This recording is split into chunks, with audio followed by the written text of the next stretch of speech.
instruction box here. Just thought I would let you have a little look at what I built. This here is my turntable. It's made out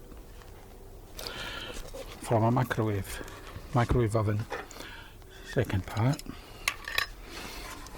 as you can see, back of it, and it's very good actually if you want to do something with a product.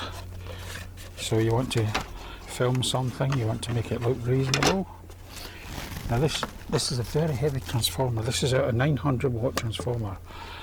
This is a 900 watt microwave transformer. Just look how easy it does. And this is very easy, providing you balance it. Don't put anything at the end. Each end, you've got to put it roughly in the centre, and it will take a tremendous amount of weight. I don't think you'll be disappointed. It didn't take long. Just cut down a section of the microwave, take out the base, motor, glass turntable, and do what I did. I think it's very good. It'll do the job.